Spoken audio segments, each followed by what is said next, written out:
Добре дошли в септемврийския хол от Тему. В това клипче ще видите неща от първа необходимост за училище. Отваряме първата пратка. Тези продукти са най-евтините, които успях да намеря. Това беше другото ми условие, което се опитах да направя, да поръчам най-евтините неща от Тему за училище, за да видим реално дали си заслужават. Първото нещо, освен че мирише на илинци, това е раница. K-pop чанта. Може да си изберете на коя страна да се отваря, на коя не. Имаме един джоб. Между другото, това също върви. О, това на Мишо много ще му хареса. Ма трябва да го изперем. И се слага някак си тук. Не бе, то е с такова. Да, то си има такова. И си я закачате на чантата, за да си я познават. Я отвори да видя джоба. Бая голяма джоба. Имаме още един джоб. И трети джоб. Четвърти.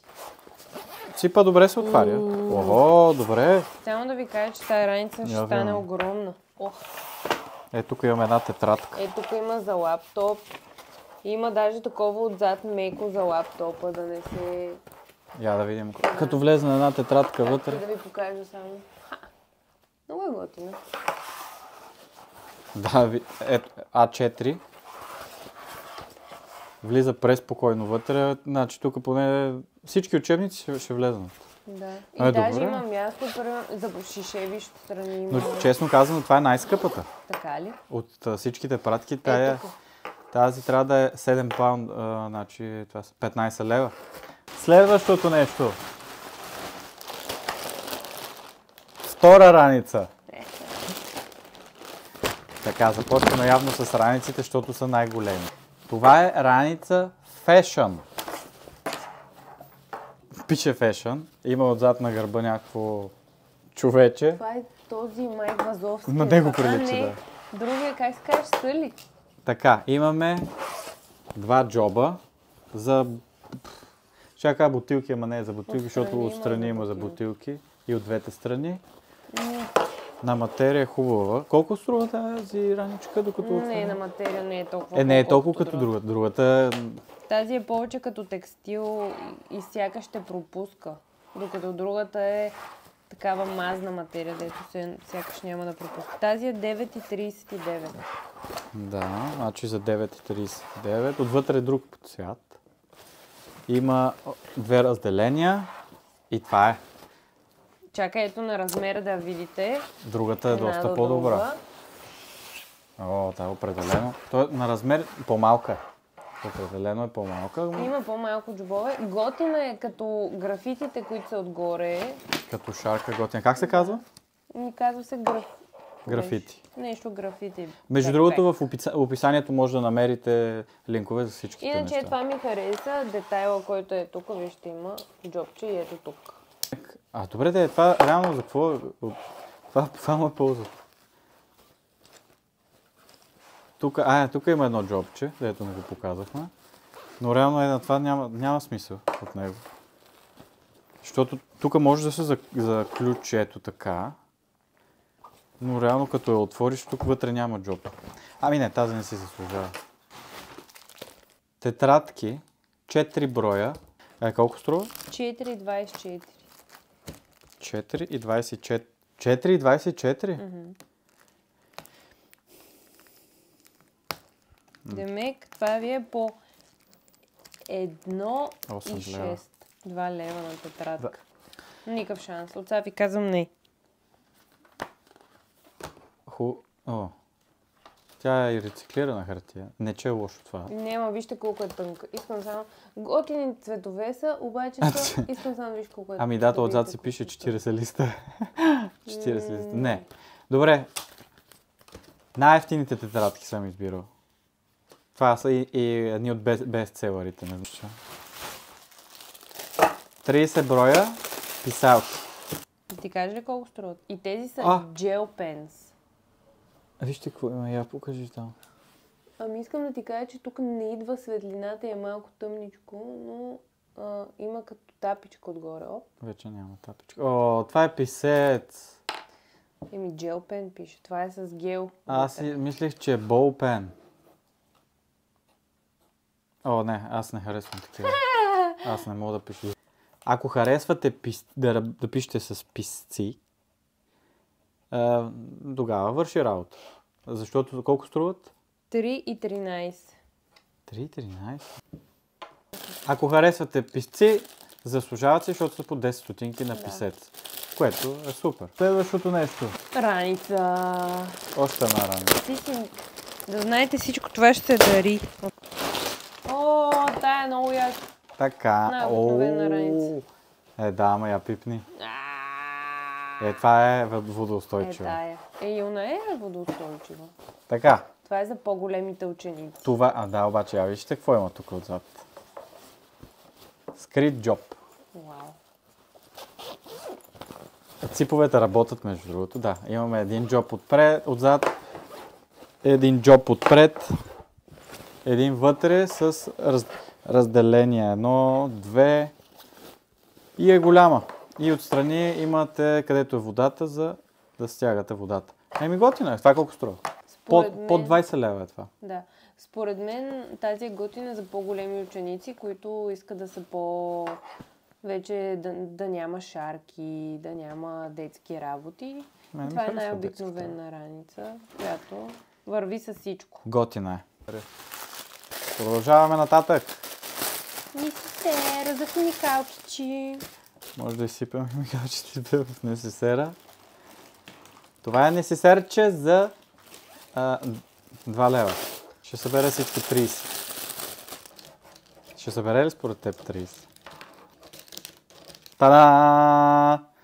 30 химикалки. Значи на вас ще ви трябва ни 5 химикалки, една гума, една линия. Супер, какво несесерч за 2 лева? Чадър! Фин и елегантен. Мога да си го сложите отстрани в раницата. Миниатюрен. Той е на лош късмет да отвориш чадър вътре. Само че аз не вярвам в лош късмет. Майко мила. Значи нека китайските да го отвориш и да извърчи. Ето го. Добре, голям е какво? Готина, да. Хем е голям, хем е малък. 5 лева. Значи на картинката пише, че е голям колкото телефона ви. Да. Буквално е толкова. Та-да! Сега тук не знам дали знаете реално какво е. Дали се вижда обаче. Ето какво е. Ама какво е? Spinning pen. Смисъл? Това се използва, китайците го ползват. Така да се играят с химикалката. Примерно, седите си в час и слушате и пишете и като ви стане скучно, понеже тук има тежест. Ето тук има тежест и тук има тежест. И реално прикача едно клипче да видите как го правят хората. Така, чакай сега. Така. И това го въртат, нали? И след това тук така го въртат. Това са слушалки. То не знам дали има нещо вътре, между другото, защото са бая леки. Но това са слушалки за 5 лева. За 2,18 паунда. Под 5 лева. Така, отваряме. Има слушалки. Има ли? Кабела за зареждане, слушалките. Вау! Пробваме. Защо толкова трудно се е такова? Какво му направи тук? Почна да свети в червено. Не го щупи. Минус 10 за пакетирането. Не ми харесва. Това лявата или е дясната ли? Почна да пищи. Connected. С какво? С нещо се свързахме. Честно ти казвам, това няма да го тествам с телефона ми. И аз няма да го тествам с телефона ми. Не си заслужава, значи. Добре, няма да ги свързвам, защото между другото някои неща от Тему имат вируси, както и в AliExpress. Е доста трудно да се извадят самите слушалки. Трябва да ги избутате с ногти или с нещо. Не се лъжете да си взимате. И другото, което са прекалено леки, това на всеки един ученик му трябва. Това наистина му трябва на всеки един ученик. Само, че айде слушай го на твоя компютър. Флашка, тя е отворена. Охо! Отворена флашка. Какво ги правят тия неща, бе? Не могат да се вадят от опаковките. Флашка, която е 32 гигабайта за цена 3,48. Цена 3,48.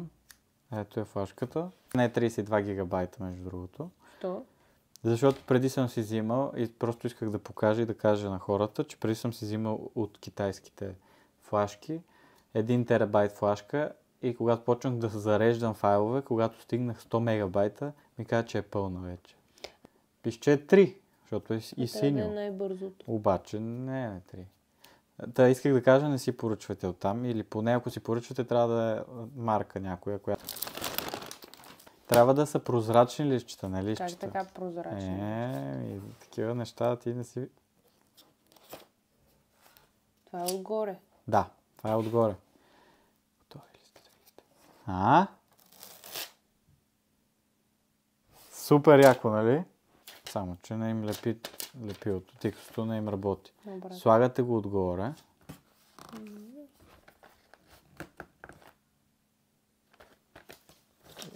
Обратно, не е ли ти? Не, тук му е лепилото, обаче не лепи.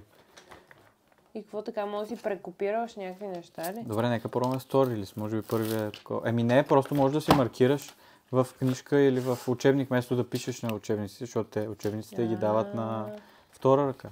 Ето тук ще маркираме на опа. О, Те са пластмасови. те са пластмасови, значи не са sustainable. Ето. Това... Мислех, че са хартия. Размазва се. Не, и това не си заслужава. Тиксото не лепи. Трие се след като го замажеш отгоре. Струва 68 пи. 1,50. Не си заслужава и това. Много разочароваща покупка, хора. Не си купувайте неща за училище, освен раница. Да, може би раниците бяха и най-добри. химикалка. Всичко, химикалките, ако харесвате... И чадъра мен ми хареса. Да, и чадъра. Значи има някои неща, да станаха. Но повечето, които сме взели, да. Раницата, първата раница много ми хареса на мен. Най-яка кей-попа. Добре, видяхте какво си заслужава, какво не си заслужава. Ако ви е харесало всичко, оставете коментар, харесайте или се абонирайте. Ако искате да ползвате отстъпка, използвайте ми код, който може да намерите в описанието. И това беше всичко. Аре, чао!